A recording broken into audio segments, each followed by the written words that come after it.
오늘은 박해가 있어 흩어지니라 라고 하는 제목으로 함께 말씀의 은혜를 나누고자 합니다.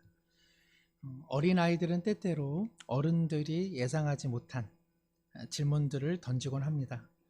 언젠가 막내 아이가 몸이 좋지 않아서 잠자리에 들 쯤 기도를 해 주었습니다. 아빠가 기도해 줄게. 내일 아침이면 훨씬 좋아지고 건강해질 거야. 예, 하나님께서는 병을 고쳐주시는 분이잖아요. 기도를 마친 후에 잠이 든 줄 알았던 우리 6살 아이가 저한테 이렇게 말하더라고요. 근데 아빠, 지난번에 엄마 위해서 같이 기도했는데 엄마 계속 아팠잖아. 아이가 자주 하는 질문이 있습니다. 아빠, 왜 하나님은 볼 수 없어요? 하나님은 너무 커. 너무 크신 분이라 우리가 그 하나님 품 안에 있어. 그래서 못 보는 거지. 아이가 말합니다. 그리고 하나님은 또 우리 마음에 계시잖아요. 이렇게 하고 자면은 좋은데 한마디를 꼭 보탭니다. 근데 아빠, 하나님은 계시기는 하죠. 함께 예배 드리시는 우리 모든 성도님들, 기도하는 대로 다 응답받아서 여기 계신 분 아무도 안 계실 것입니다. 하나님을 이번 주에 혹시 지하철에서 목격하셨기 때문에 그 감동에 못 이겨서 오늘 오신 분도 없으리라 생각합니다. 기도를 열심히 해도 삶에 그다지 응답이 없고 하나님의 손길을 경험하고 싶지만 어디서도 발견하지 못하는데도 우리는 이렇게 하나님 앞에 간절함으로 나와 예배를 드립니다. 이것이 바로 하나님의 살아계심, 또 우리가 여전히 하나님을 신뢰하는 증표가 아니겠습니까? 간절히 기도해도 응답되지 않아 마음에 낙심이 있지만 여전히 하나님 앞에 나오는 마음, 하나님의 손길을 기다리고 그리고 찾아보지만 희미해지는 인생의 소용돌이 속에서도 여전히 하나님이 함께 하셔. 나 그거 신뢰해. 바로 그 믿음이야말로 하나님께서 우리를 사랑하시고 임재하시고 동행하시는 은총의 표적인 줄로 믿습니다. 오늘 본문은 돌아가는 모양, 당시의 정황, 고통받는 사람들의 입장에서 보자면 하나님이 계시지 않는 절대적 상황이라 해도 결코 무방하지 않은 그러한 본문의 이야기를 담고 있습니다. 당시 이스라엘 유대인들과 종교 지도자들이 제일 듣기 싫었던 말이 있었습니다. 그거는 뭘까요? 오늘 우리가 앞서 드렸던 임내송, 또 함께 드렸던 우리 호산나 찬양대의 가사, 바로 그런 내용들입니다. 주 예수 그리스도, 이 말 정말 듣기 싫어했습니다. 주 예수 그리스도란 무슨 뜻입니까? 주님, 예수님, 그리스도. 예수님은 하나님께서 약속하신 그리스도, 메시아, 즉 우리의 유일한 구원자요. 그리고 그 예수님은 세상과 역사와 그리고 우리 모두의 삶의 뭐가 되신다? 주인이 되신다. 예루살렘의 유대인들과 종교 지도자들에게 예수라는 분은 그런 존재가 아닙니다. 자신을 하나님의 아들이라 하면서 우매한 사람들을 호도한, 그리고 하나님의 신성한 이름과 명예를 더럽힌 신성 모독자요. 눈물과 피와 기도로 수호해온 예루살렘 성전과 그리고 권위 있는 율법을 훼손한 거짓 선동가며 안식일의 규례를 명백히 어긴 그러한 율법 위반자, 그가 누굽니까? 바로 그가 예수라는 사람이었습니다. 그의 출생도, 그의 출신도 변변하지 않아 그야말로 아무것도 아닌 자, 그 자를 향해 세상의 구원자요 하나님의 아들이요 세상과 만물의 주인이시라, 이 말이 유대인들 그리고 종교 지도자들에게 어떻게 용납이 될 수 있었겠습니까? 오늘 본문은 시대적으로 가늠해 보자면 예루살렘에서 예수님께서 승천하신 후에 성령께서 임하셔서 예루살렘 교회 공동체가 세워진 지 한 8년여쯤 때의 일입니다. 제 생각에는 유대인들과 그리고 종교 지도자들이 참 오래 참은 것 같습니다. 그 지긋지긋한 주 예수 그리스도, 그 이름을 어떻게 이렇게 오랫동안 참을 수 있었을까? 그래서 그런지 이들이 더 이상 참지 못합니다. 임계점에 도달했습니다. 그래서 대대적인 핍박을 가하기 시작하는데 그 첫 신호탄이 누구였습니까? 지난주에 함께 살펴보았던 스데반. 아시는 것처럼 유대 사회의 최종 질서, 그 모든 관리 감독권은 사내들인 공의회에 있었습니다. 오늘날로 이야기하면 입법 그리고 행정, 사법권을 다 가지고 있는 최고의 권력 의결 기구였습니다. 로마치아에서 유대 사회에는 사형 언도권은 없었습니다. 사형을 집행할 수는 없었습니다. 그런데 스데반을 돌로 죽이는 사형을 집행할 수 있었던 것은 아마도 이스라엘에 파견 나온 로마 총독과의 어떠한 비밀스러운 협약이 있었던 것으로 보입니다. 비호가 있었고, 그리고 로마 총독의 비위를 맞춰줌으로써 묵인하에 스데반을 죽였던 것이죠. 스데반은 예루살렘 성 밖에서 죽임을 당했습니다. 예루살렘 성전은 거룩한 곳이기 때문에 더러운 자의 피가 성전을 오염시킬까 봐 이러한 범법자들은 예루살렘 성 밖에서 처단했습니다. 누구도 앞서 예루살렘 성 밖에서 죽임을 당하셨습니까? 예수님도 그래서 예루살렘 성 밖에서 죽임을 당하셨습니다. 스데반을 돌세례로 이들은 사형을 집행했는데, 유대인들이 누군가를 돌로 죽일 때 절차가 이렇습니다. 항상 사형을 하려면은 두 사람 정도의 증인이 필요했는데, 첫 고발자가 이 사람은 죄인입니다 하면서 그의 목을 잡고 돌로 가격합니다. 그러면은 두 번째 고발자가 이 사람은 죄인입니다 하면서 그의 가슴을 돌로 가격합니다. 이러면은 다 끝났습니다. 나머지 사람들이 저 참남한 자, 하나님의 이름을 모욕한 자를 향해 돌을 던지며 그렇게 사형을 집행한 것입니다. 오늘 본문 8장 1절 상반절에 보면 사울이 등장하죠. 히브리식 이름이 사울이고요, 헬라식 이름으로 발음하자면 바울입니다. 사울은 스데반이 이렇게 죽어갈 때 뭐라고 지금 생각하고 있습니까? 마땅히 여기더라. 참 천벌을 받아도 싸다. 사울이 당시 스데반의 사형 장소에 있었음을 성경이 이렇게 기록하는데요. 7장 58절입니다. 성 밖으로 내치고 돌로 칠세, 증인들이 옷을 벗어 누구에게? 사울이라 하는 청년의 발 앞에 두니라. 스데반을 죽이고자 하는 사람들, 모인 군중들이 이 돌을 던질 때에 몸을 자유롭게 하기 위해서 겉옷을 벗었던 것 같습니다. 그 옷을 사울이라고 하는 청년 발 앞에 두었습니다. 유대 사회에는 당시 존경받는 가마리엘이라고 하는 율법의 대학자가 있었습니다. 그의 문화생 중 한 사람이 바로 사울이었습니다.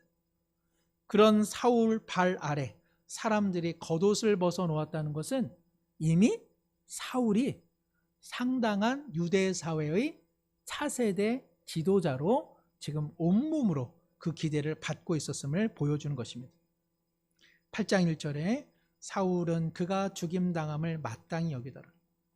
스데반의 죽임당하는 사건과 그리고 사울이 모종의 관계가 있다. 사울이 이 일에 상당한 주동자였음을 성경은 은근히 나타내주고 있는 것입니다. 이왕 스데반이 죽은 차에 사내들인 공의회는 이 차에 주 예수 그리스도를 고백하는 자들은 다 없애거나 축출하자, 이렇게 결의를 합니다. 그래서 1절 하반절에 그날에 예루살렘에 있는 교회에 큰 박해가 있어 사도회는 다 유대와 사마리아 모든 땅으로 흩어지니라. 예루살렘 교회 공동체 이전에도 너희들 자꾸 예수가 그리스도고 그리고 하나님의 아들이라고 하는 요소를 계속 퍼부으면 혼나 이랬었는데, 이전과는 다른 큰 박해를 이제는 실시합니다. 유대 사회가요, 종교 질서를 어지럽히는 자들에게 행한 이러한 그 사형 다음에 가장 무서운 형벌 중에 하나는 39대의 매질입니다. 39대의 매질을 13번은 목에, 뒷목에, 그리고 또 13번은 등 쪽에, 그리고 13번은 가슴 쪽에 매질을 가하는 것입니다. 채찍이 사납고, 그리고 채찍 끝에는 쇳덩어리가 있어서 피가 낭자하고 살점이 떨어지는. 그래서 매질을 당하면 이것은 살아도 사는 것이 아니고 또 매질을 당한 가족들은 그 수모가 말로 다함이 없는 것이죠. 바로 이러한 형벌의 앞장선 것 역시 3절에 보면 사울이 교회를 잔멸할 새 각 집에 들어가 남녀를 끌어다가 옥에 가두니라. 역시 이 일에 있어서도 주동자가 바로 사울이었습니다. 여기 잔멸하다라고 되어 있는데요. 이 잔멸하다라고 하는 말은 멧돼지와 관련이 있습니다. 얼마 전에 노원구 도심지 사거리에 멧돼지가 출현해가지고 또 은행 근처를 어슬렁거리기도 해서 사람들이 많이 놀랐습니다. 아직 우리 강북구에는 이렇게 도심지에 출현하지는 않은 것 같습니다. 강북구가 좋습니다. 호주의 어느 바닷가에 이 멧돼지가 이 파도를 뚫고 이렇게 어슬렁어슬렁 와서 해변에 즐기던 많은 인파들이 놀란 적이 있습니다. 날이 뜨거우니까 멧돼지도 산에서 내려와 가지고 바닷가에서 피서를 즐겼는데 자기들의 피서를 이렇게 방해하는 일반의 사람들을 공격해서 많은 사람들이 놀랬다는 이야기였습니다.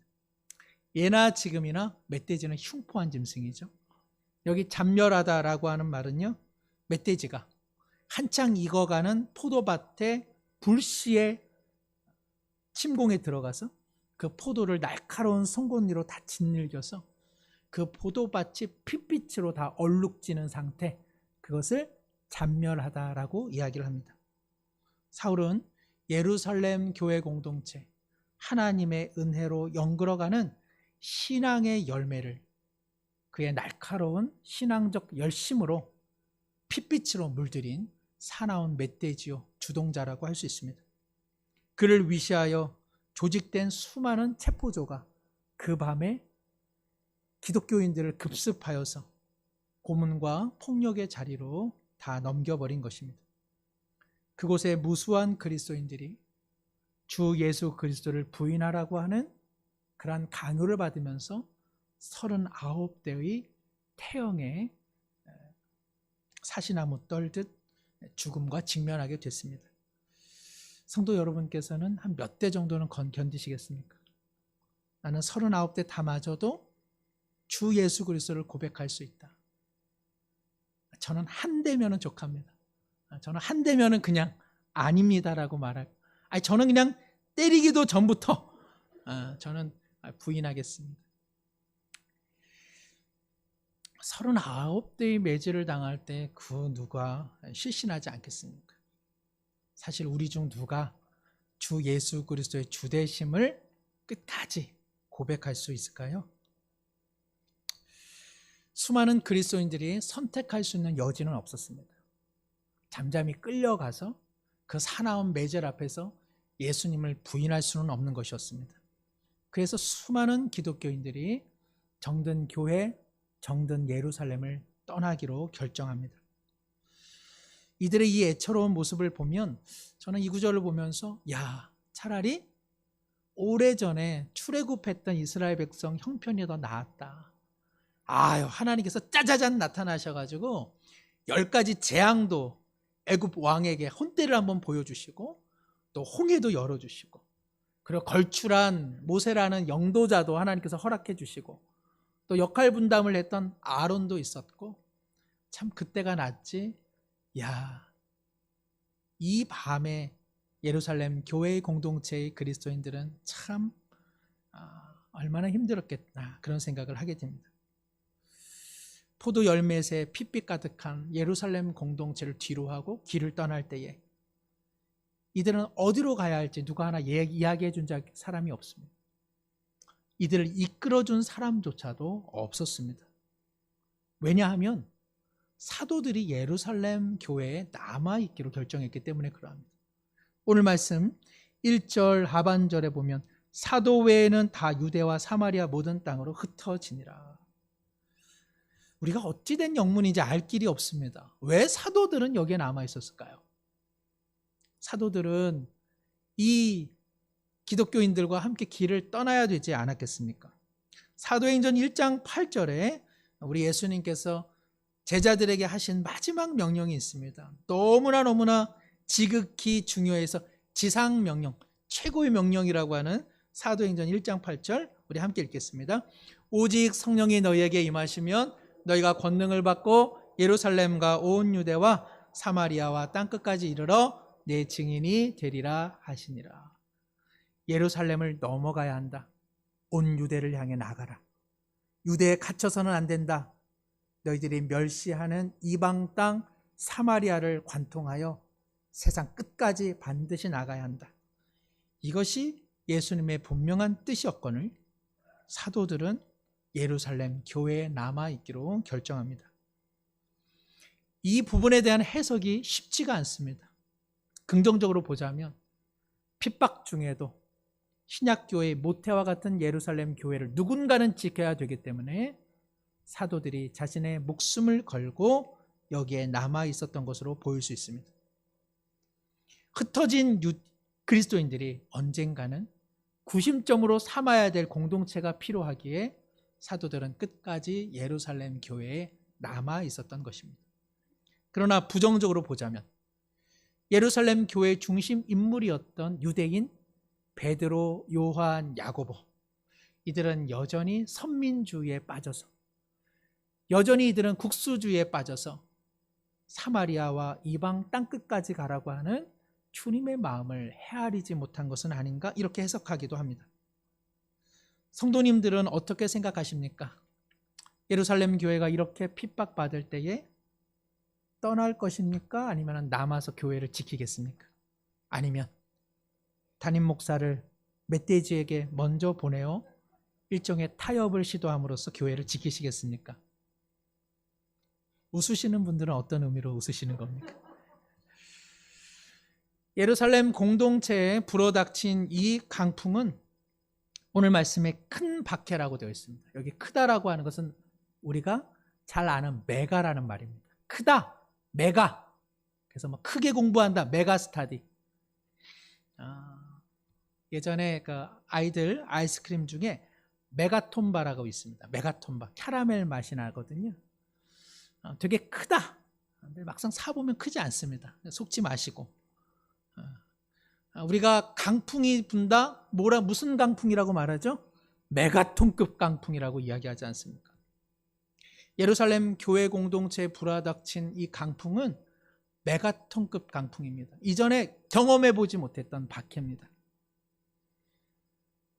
우리의 삶에도 메가톤급 어려움이 오면 종잡을 수가 없습니다. 강력한 돌풍, 강력한 태풍, 경로를 벗어난 그러한 재난은요, 손쓸 겨를이 없습니다. 이번에 내린 서울의 폭우, 누가 예상했고 예상한들 이 피해로부터 벗어나기가 쉬웠겠습니까? 큰 어려움은 참 다루기가 쉽지가 않고 그 상황에서 어떠한 결정을 내리든 그 결정 이면에는 큰 출혈이 뒤따르기 마련입니다. 사도들 중 누군가는 떠나야 되겠다고 말하지 않았겠습니까? 그러나 누군가는 목숨을 걸고 지켜야 된다고 말하지 않았겠습니까? 감옥에 수감된 이들 중에는 자신은 주 예수 그리스도를 여전히 고백하고 있지만 실신하는 옆에 동료를 보며 부인해도 괜찮다, 주님이 너의 마음을 알 것이라며 그에게 용기를 북돋은 사람이 있지 않았겠습니까? 잠시의 위기를 모면하고자 주 예수 그리스도를 부인했지만 그 감옥을 나와 주님 죄송합니다라고 고백한 자들이 왜 있지 않았겠습니까? 정든 고향을 떠나는 성도들은 그 발걸음이 어찌 가벼웠겠습니까? 고향을 떠나지만 누구 하나 알려주지 않는 삶의 지침 속에 북쪽의 사마리아로 가야 할지, 남쪽의 아프리카로 가야 할지, 머나먼 지중해로 나가야 할지 이들은 그 어떤 결정도 쉽사리 하지는 못했을 것입니다.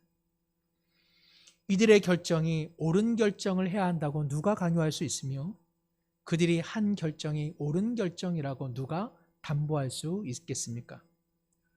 사랑하는 성도 여러분, 인생이 결정한 대로 살아갈 수만 있다면 인생은 얼마나 살만한 것입니까? 그러나 인생이 결정한 대로 이루어지는 일이 과연 몇 번이나 있습니까? 결정한 대로 인생이 풀리기만 한다면 그런 인생이야 수십 번을 살아도 결코 어려운 인생이 아닐 것입니다.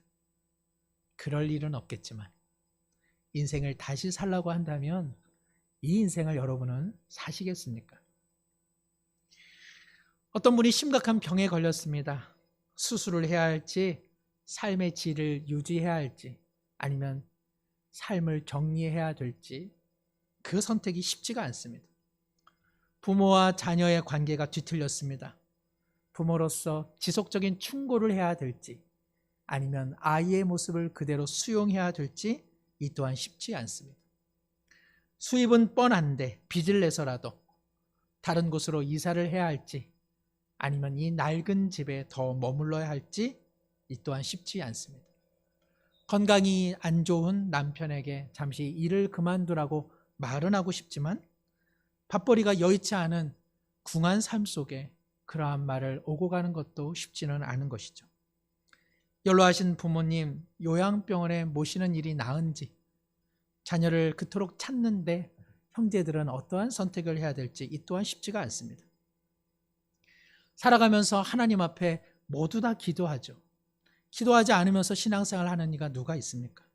그러나 기도했음에도 불구하고 손해를 보고 결과적으로 좋지 않은 일이 생겨 속상한 때가 왜 있지 않습니까?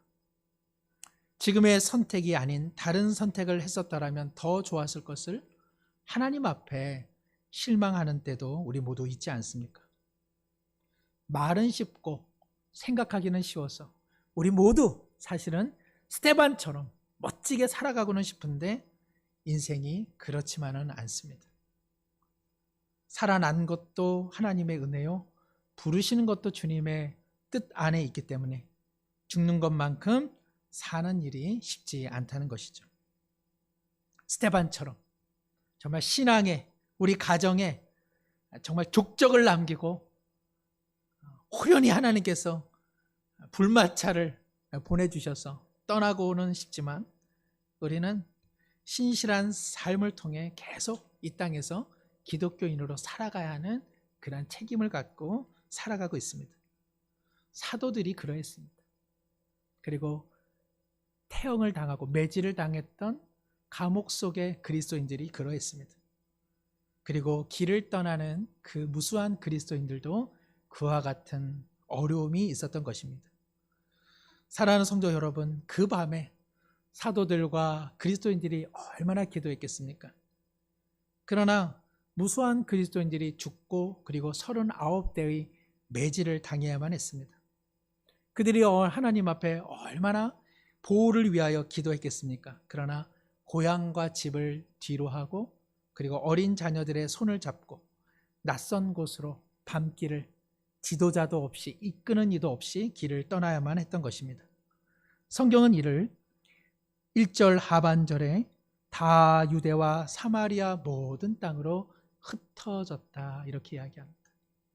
여기 흩어졌다라고 하는 것 우리 한자로 말하면 이산자들입니다. 이산 가족 아시죠? 다 흩어지고 만 것이죠. 그런데요, 이 흩어지다라고 하는 말에는요, 농부가 개간한 땅에 열매를 맺기 위해서 이곳저곳 계획을 갖고 씨를 뿌린다 그런 의미를 갖고 있습니다. 성도 여러분, 멧돼지가 저들의 무르익어가는 삶의 텃밭을 급습하여 그들의 열매를 다 핏빛으로 얼룩지게 한 바로 이 마당 속에 하나님께서 그 남은 자들을 씨앗 삼아 하나님께서 그들을 흩어 뿌리고 계시다고 성경은 말씀하고 있는 것입니다. 그들은 흩어지고 있습니다. 그러나 하늘의 관점, 하나님의 관점으로 보자면 하나님께서 농부가 되어 그들을 새 생명으로 흩어 뿌리고 계시다는 사실입니다. 씨앗은 알지 못합니다. 바람이 불어 어디에 심겨지고 어떻게 자라나야 하는지 씨앗은 알지 못합니다. 씨앗은 선택권도 없고 결정권도 없습니다. 그러나 농부는 그 결정권을 가지고 있습니다. 농부는 씨앗을 보지 않습니다. 농부는 씨앗 속에 스며 있는 바로 그 열매를 내다보고 있습니다.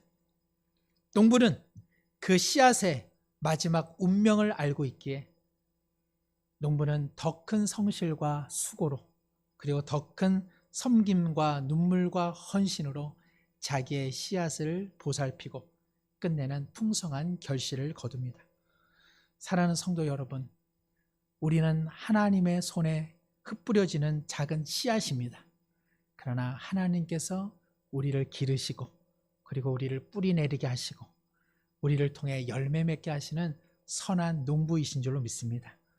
하나님께서는 고통과 환난, 세상의 강풍마저도 이용하셔서 자신의 뜻을 이루시는 주권자, 농부 하나님이신 줄로 믿습니다. 우리가 왜 이 시대에 살아가는지, 우리가 왜 이 시간과 공간 아래 살아가는지, 내가 왜 이와 같은 가족을 만났는지, 내가 어떻게 하여 신앙의 공동체 아래 뿌리를 내렸는지, 왜 내 삶에 이 모양 저 모양의 일들이 일어나는지 우리는 알 길이 없습니다. 그래서 우리의 인생이 다 좋다고 말할 수만은 없습니다. 우리는 우리를 가혹하게 몰아붙이는 세상의 멧돼지 앞에서 주 예수 그리스도 말은 고백하지만 우리의 삶의 모양새는 아니올시다로 살아갈 때가 또한 얼마나 많이 있습니까? 우리의 포도원을 빼앗기지 않고자 우리는 때때로 머무르고 우리의 것을 움켜잡을 때가 있는가 하면 더 이상 내 것이 아닌가 보다 하며 길을 떠나야 될 때가 얼마나 많이 있습니까? 우리는 많은 것을 살아가며 선택하지만 우리의 결정이 우리의 인생에 무슨 의미를 두는지 알 길 없을 때도 참 많이 있습니다. 하나님은 아십니다. 하나님은 우리의 가는 길을 아시고 우리의 마지막을 아십니다.